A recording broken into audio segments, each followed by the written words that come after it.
Arriva il freddo siberiano che farà calare le temperature anche di 10 gradi, allerta nei comuni per evitare disagi su strade e condutture a Jesolo e Caorle, spiagge imbiancate. Corso all'autonomia, il governatore della Lombardia Maroni annuncia mercoledì a Roma la firma assieme al Veneto Zaia, ci saremo, stiamo ultimando la bozza. Tragico schianto nel Rodigino, 29enne finisce con la sua auto contro un mezzo pesante, il giovane muore in ospedale dopo alcune ore dal ricovero. A Mestre ennesimo negoziante rapinato in pieno giorno, in azione un bandito armato di coltello e la rabbia della vittima, così non si può andare avanti. Crack delle popolari venete, dopo la firma oggi del ministro Padoan partiranno i primi decreti ingiuntivi per chi aveva contratto debiti con gli istituti di credito. Domani la manifestazione contro il progetto di rinnovo degli elettrodotti sulla Val Belluna, appuntamento domani mattina in piazzale della stazione a Belluno per una battaglia ingaggiata dal 2012. 11 anni trevigiana, campionessa di arti marziali nonostante sia priva di un avambraccio, la piccola Margherita il 12 marzo verrà premiata dal Presidente della Repubblica al Quirinale. A 93 anni un viaggio in Kenya per aiutare i bimbi di un orfanatrofio, la scelta radicale di una nonna vicentina. Buonasera e ben ritrovati, edizione regionale dei notiziari di Antenna 3 Nord-Est, e dunque questi titoli di oggi: l'annuncio a sorpresa del governatore della Lombardia. Mercoledì sarò a Roma con gli altri due presidenti di regione per firmare per l'autonomia il governatore Zaia, ci saremo. Mercoledì mattina firmerò con i colleghi Zaia e Bonaccini, due governatori delle regioni che insieme a me hanno lanciato l'iniziativa dell'autonomia. Un annuncio a sorpresa arrivato nella tarda mattinata da parte del presidente della Lombardia Roberto Maroni. Mercoledì dunque sarà il giorno X, quello che in Veneto si aspetta dal 22 ottobre, quando si svolse il referendum consultivo. A Palazzo Chigi 3 governatori firmeranno il patto per l'autonomia. La scorsa settimana, in occasione dell'incontro con la consulta, il presidente Zaia aveva auspicato di chiudere tutto entro pochi giorni e le previsioni sembrano essere rispettate. Un'accelerazione dei lavori in vista della fine della legislatura. Nonostante il Veneto avesse rispedito al mittente la prima bozza perché non rispondeva alle richieste della regione. Poi una seconda versione che aveva ottenuto l'ok di Zaia e dello staff, che in questi mesi lo ha affiancato nella trattativa con Roma. Ora l'epilogo oramai vicino, mercoledì l'ultimo passo. Stiamo affinando la bozza con ulteriori aggiustamenti e se ci confermano la convocazione di mercoledì noi ci siamo, fa sapere il governatore del Veneto. Maroni ringrazia l'impegno del sottosegretario Bressa. Anche lo stesso Zaia, in occasione del discorso alla consulta, aveva riconosciuto l'impegno messo da Roma nel negoziato. Devo riconoscere che il lavoro fatto dal sottosegretario Bressa fino ad oggi è stato produttivo, è stato anche in un ambiente di serenità, con l'ottica anche di accogliere le istanze. Devo dire che se oggi c'è questa possibilità la si deve al Veneto, che ha marcato stretto, è arrivato alla 7ª bozza di accordo. Ha lodato il modello di sicurezza visto in azione durante gli ultimi eventi a Venezia il ministro dell'Interno Marco Minniti in città per tirare la volata ai candidati del PD. Venezia è l'emblema dell'Italia, di quello che cioè l'Italia. L'Italia è un paese che ha nel suo destino, come Venezia, quello di essere guardato dagli altri. Venezia, modello internazionale di gestione della sicurezza contro la minaccia di attacchi terroristici. Ne è convinto il ministro dell'Interno Marco Minniti, a Mestre per sostenere i candidati locali del PD. Di fronte agli allarmi degli ultimi mesi, sostiene, avevamo di fronte due strade: militarizzare città come Venezia, garantendo sicurezza ma non vivibilità, oppure pensare a un nuovo sistema di sicurezza secondo un modello federalista, basato sulla collaborazione tra Ministero e forze locali. Abbiamo scelto la seconda strada. Noi in questi mesi, anche difficilissimi, del 2017, mentre l'Europa era scossa dagli attentati terroristici, siamo riusciti a fare due cose: a garantire la sicurezza delle nostre città e la loro vivibilità. Proprio nel 2017 ricorda Minniti che nel mondo è stato l'anno dell'emergenza terrorismo, in Italia è stato l'anno nel quale il turismo è cresciuto di più. È un segnale straordinario, e cioè del fatto che abbiamo trasmesso al mondo, e lo diciamo qui da Venezia, che l'Italia è un paese bello e sicuro. Si è spento intorno alle 22 di ieri sera. Giorgio Balasso aveva appena 29 anni. La morte del giovane di Porte Tolle è sopraggiunta poche ore dopo il gravissimo incidente in cui è rimasto coinvolto verso le 16:30 di ieri all'Oreo sulla Via del Mare, la provinciale 45, qualche metro prima della doppia intersezione con Via Retinella e Via Veneto, la provinciale 34 che porta a Canegra a non molta distanza dal ponte. Il 29enne era a bordo della Punto Nera che si è scontrata frontalmente con un autocarro che sopraggiungeva sulla corsia opposta. Un altro negoziante rapinato a Mestre in pieno giorno, un uomo è entrato puntandogli un coltello. Non ci sono abbastanza controlli e così non si può andare avanti. Sentiamo la sua testimonianza.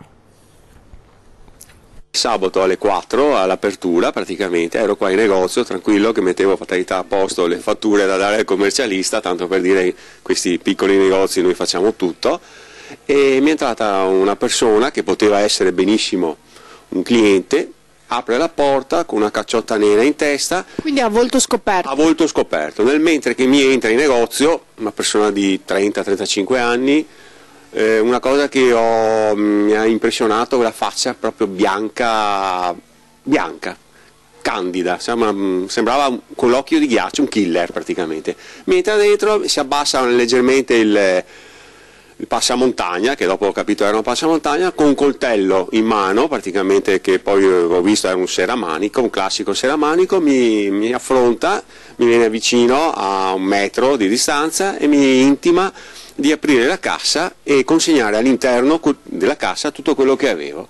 Ha vissuto attimi di terrore Davide Vaccaroni, 55 anni, titolare dello York Club in via Riviera 20 settembre in centro a Mestre, quando si è visto puntare il coltello. A quel punto non ha potuto fare altro che aprire la cassa e dargli il contenuto, circa 120 euro. Poi il rapinatore è fuggito. All'uscita del negozio si è alzato sto passamontagna con i soldi in mano e si è recato verso via Antonio da Mestre, in quelle zone là.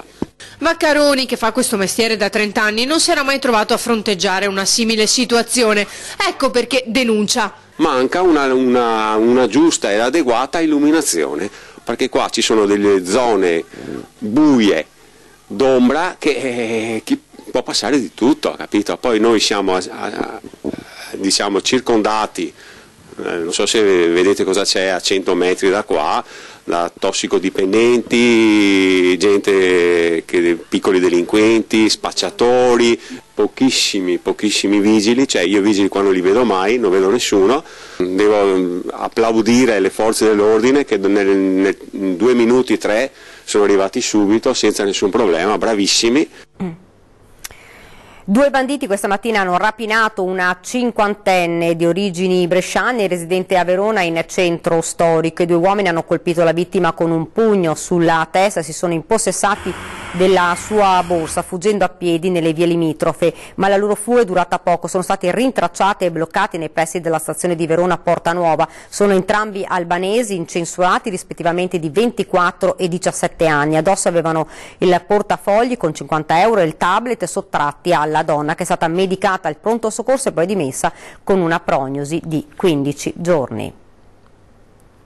Ci spostiamo ora nel veneziano, orrore in una famiglia bengalese residente nel Miranese, anni di botte e violenza a mamma e figlia, arrestato un 49enne. Maltrattamenti in famiglia, violenza sessuale aggravata, tentata estorsione, rapina e lesioni aggravate. Sono i reati a cui dovrà rispondere un 49enne bengalese residente nel Miranese, arrestato e portato in carcere dai carabinieri di Spinea, intervenuti giovedì su ordinanza di custodia cautelare. Dal 2007 la moglie 33enne conviveva con botte e violenze sessuali subite dopo essere stata legata e imbavagliata. Determinante per far emergere anni di soprusi la figlia della coppia di 9 anni che ha chiamato i militari. L'uomo è accusato di comportamenti violenti pesantissimi, fisici e psicologici anche nei suoi confronti, dal momento che spesso era costretta ad assistere ai pestaggi nei confronti della mamma, senza contare che picchiava anche lei. Le indagini sono scattate a fine novembre quando i militari sono stati contattati d'urgenza dalla donna, ma una volta giunti in casa la 33enne, non riuscendo ad esprimersi in italiano, non è stata in grado di dire cos'era costretta a subire.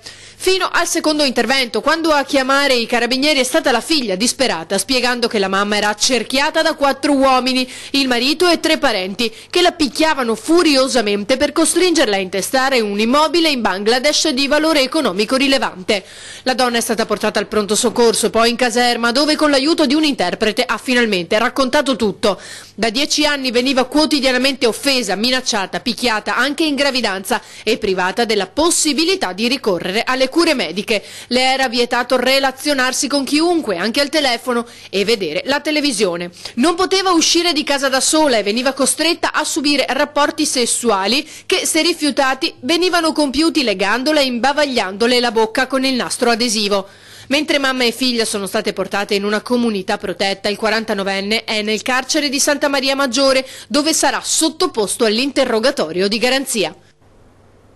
Ed ora parliamo invece del maltempo e dell'ondata di gelo che sta per arrivare in tutto il Veneto. Comunque neve a Jesolo e alta marea a Venezia, temperature gelide, ma alla fine della prossima settimana dovrebbe iniziare a sentirsi qualche brezza primaverile, forse. Sentiamo. Le previsioni avevano annunciato l'arrivo dell'ondata di freddo, ma chi questa mattina è rimasto particolarmente sorpreso sono stati gli abitanti di Jesolo, dove la neve caduta per gran parte della notte ha completamente imbiancato la spiaggia, un fenomeno che accade raramente. Intanto il bollettino del Centro Previsioni e Segnalazioni Maree del Comune di Venezia annuncia il ritorno dell'acqua alta. Livello massimo di 95 cm poco dopo le 5 di mattina di sabato e nuovo picco di 80 verso le 6:45 di domenica. Dopo l'annuncio dell'ARPAV che parla di una perturbazione tra le più fredde degli ultimi 25 anni, la Regione mette invece in allerta i cittadini che dovranno coprirsi molto bene e se possibile uscire poco. Questo perché, a prescindere dalla temperatura misurata in Capannina, l'effetto del vento ci farà sentire a noi umani, sulla pelle per intenderci, una sensazione, una percezione di freddo molto più alte, pari a 12, 13, anche 14 gradi sotto lo zero.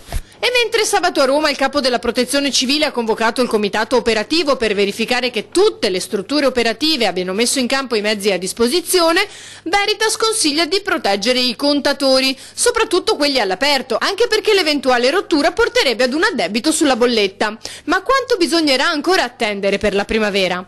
Permarrà questo flusso di aria fredda, normalmente non confluisce con aria umida in quei giorni sulle nostre zone, quindi avremo della nuvolosità irregolare, a tratti anche intensa ma anche ampie e schiarite. Temperature fredde però, molto fredde, temperature sotto lo zero e massime che superano di poco i 0 gradi, quindi giornate un po' rigide. Da giovedì invece c'è un cambiamento, giovedì della prossima settimana, questo flusso che permane si scontrerà, confluirà con aria più umida dall'Atlantico e questo darà vita a delle nevicate che potranno e ci saranno anche a quote molto basse, per intenderci in natura.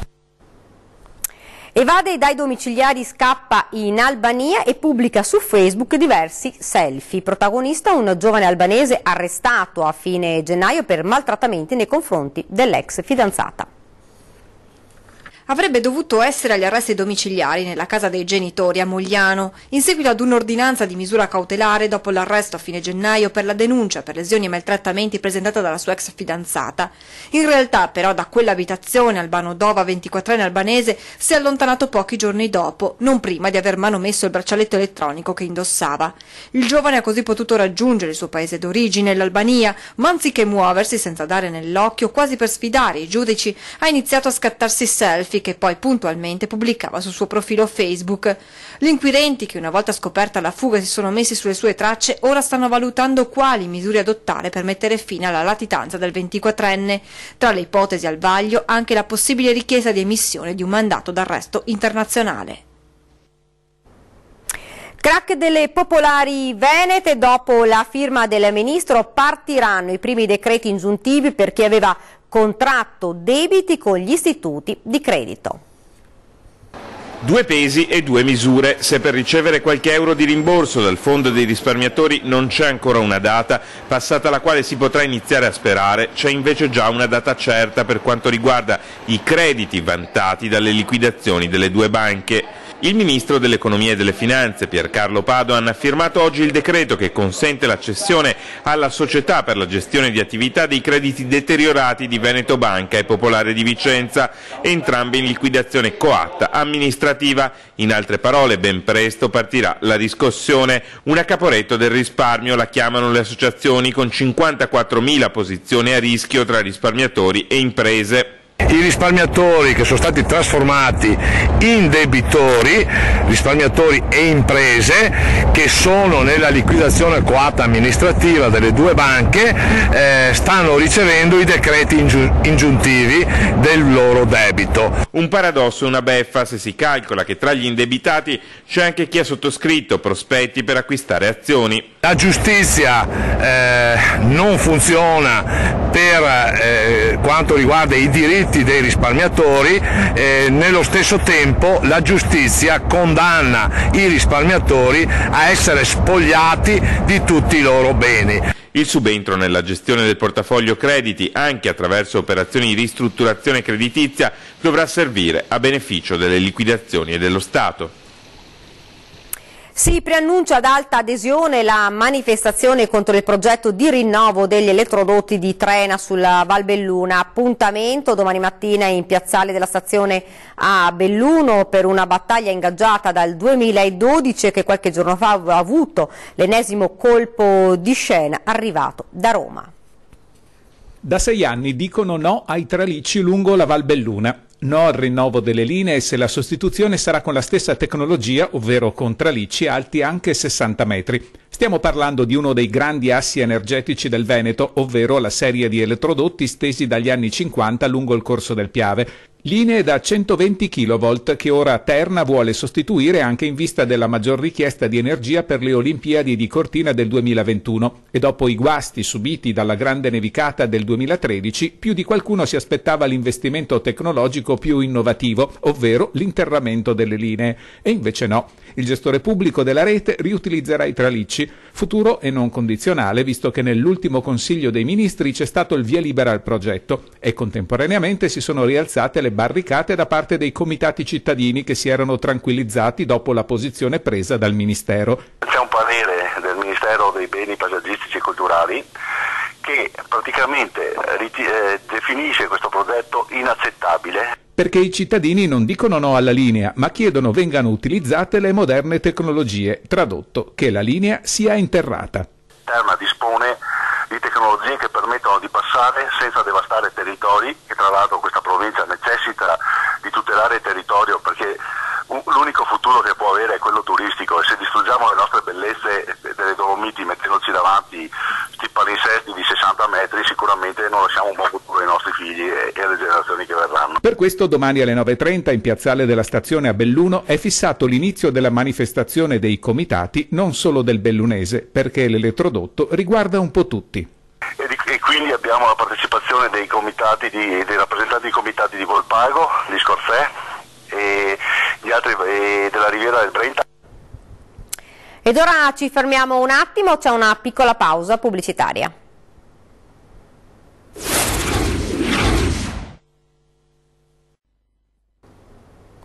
Rieccoci nuovamente in studio con l'edizione regionale dei nostri notiziari ed ora invece andiamo a conoscere Margherita Borsoi, 11 anni, la piccola campionessa che il 12 marzo sarà premiata a Roma dal capo dello Stato Mattarella. Vediamo. Voglio andare elegante.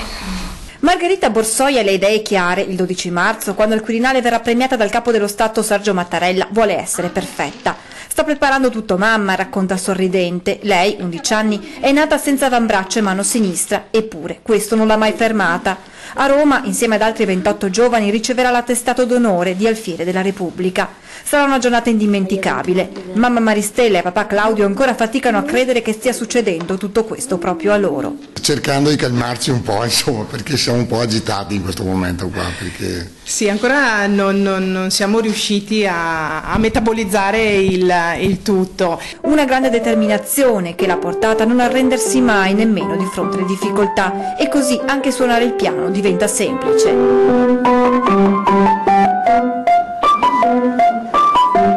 La sua forza Margherita l'ha messa anche nello sport che da qualche anno pratica, il taekwondo. A fine novembre ha vinto il campionato di forma Martina Franca e Margherita mostra orgogliosa la medaglia d'oro. Cerchiamo di far sì che Margherita conduca una vita come tutti gli altri ragazzi e quindi entrando tutto nella normalità non ci siamo resi conto che quello che faceva poteva avere comunque una valenza più grande. A fine aprile Margherita sarà a Savona per una gara della sua categoria, ma nei sogni rimangono le Paralimpiadi del 2020. Molti la considerano già l'erede di Bebe Vio. Per la piccola campionessa, l'olimpionica di Mogliano è un esempio da seguire. Sì, è il mio idolo. Lei mi dice sempre di non mollare mai, andare sempre avanti, anche se trovi un ostacolo, di superarlo e andare avanti. Di Bebe ce n'è una sola. E l'esempio che lei dà a noi e a tanti altri ragazzi è immenso, ok? Perché riusciamo a vedere il futuro dei nostri figli. Ed ora ci spostiamo nel Vicentino. Nonna Irma, la web star che a 93 anni sale in aereo e va in missione in Kenya. Se mi accompagni bene, altrimenti a visitare le missioni in Kenya ci vado da sola. Così Irma dall'Armellina, 93 anni, di Novente, in provincia di Vicenza, ha fatto capire quanto fosse importante per lei salire su quell'aereo per andare a visitare l'orfanatrofio a cui da anni manda puntualmente un'offerta. Io ho deciso, ha detto nonna Irma, tempra e spirito d'altri tempi, la scorsa estate. Ben presto i familiari hanno capito che non c'erano alternative che assecondarla. Gli scatti della 93enne a suo agio nello scalo aeroportuale mentre regge un trolley, accompagnati da un breve post di Elisa, la nipote, in poche ore hanno conquistato il web raggiungendo migliaia di like. Non va in un villaggio turistico servita e riverita, ma in un villaggio di bambini, in un orfanatrofio. Foto e scatti postati sui social che trasmettono istantaneamente la gioia di vivere della pensionata, che è quindi diventata in poche ore una web star. Ed ora siamo allo sport, tutto esaurito al Palaverde per la partita di questa sera tra la nazionale italiana e l'Olanda, valevole per la qualificazione ai mondiali. Gli azzurri mancavano da Treviso da quasi 20 anni. 19 anni dopo, i colori azzurri del basket tornano a solcare il campo del Palaverde. La nazionale italiana in un palazzetto da tutto esaurito questa sera affronta l'Olanda per le qualificazioni ai mondiali e il pubblico trevigiano è pronto a sostenere gli uomini di coach Sacchetti. Qui ha fatto un po' la storia della pallacanestro, siamo contenti di essere tornati qua in questo posto che trasuda di basket, la squadra del posto sta andando bene. Un'emozione che sarà ancora più forte quando questa sera il Palaverde si scalderà con il tifo dei supporter di casa, e lo sa bene Lele Molin, che per anni è entrato qui o come vice allenatore della prima squadra o come coach delle giovanili del basket Treviso. Dopo parecchio tempo sono rientrato alla Ghirada e qui, e pensare di ritornare vestendo la divisa della nazionale ancora di più, aspettandoci di avere un palazzo pieno, è veramente una bella soddisfazione che mi rimanda ai tempi indietro. Una squadra giovane, quella di coach Sacchetti, ma guai a definirla sperimentale, con tanta voglia di mostrare le proprie qualità anche contro un avversario difficile come l'Olanda. Speriamo innanzitutto di vincere, ma però anche di avere questo trasporto del pubblico che ci dia una mano. Noi ci dobbiamo mettere molto del nostro. E con lo sport si chiude questa edizione del nostro telegiornale. Io vi lascio le previsioni del tempo, grazie davvero per averci seguito, buona serata.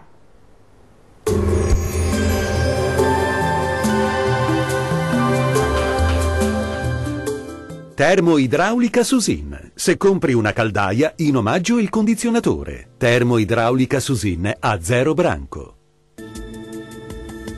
Nella giornata di sabato 24 febbraio il tempo si manterrà buono sul Triveneto, qualche nube ci sarà, ma a prevalere sarà comunque il sole. Vediamo il dettaglio. Sul Veneto qualche residuo piovasco al mattino sui settori meridionali, ma migliorerà presto. Soleggiato altrove, con il cielo che sarà parzialmente nuvoloso con qualche innocuo addensamento. Diamo uno sguardo alle temperature, le massime saranno comprese tra 7 e 9 gradi, valori minimi tra 1 e 4 gradi circa. Spostiamoci ora a vedere la situazione del Friuli Venezia Giulia. Bel tempo anche sulla nostra regione, ampio soleggiamento, tuttavia con il cielo che si presenterà irregolarmente nuvoloso e a tratti anche coperto, ma generalmente asciutto. Le temperature massime saranno comprese tra 5 e 9 gradi, valori minimi tra -1 e 2 gradi circa. Concludiamo infine con uno sguardo alla situazione del Trentino Alto Adige. Tempo in prevalenza asciutto e stabile, ampio soleggiamento nella prima parte della giornata con qualche foschia sulle vallate alpine di confine, più nubi col passare delle ore anche con locali nevicate. Le temperature massime si attesteranno intorno ai 15 gradi, valori minimi tra 3 e 5 gradi circa. Il mare sarà molto mosso, localmente mosso nel Golfo di Trieste, i venti forti da nord-est. Dal meteo di Antenna 3 è tutto, arrivederci.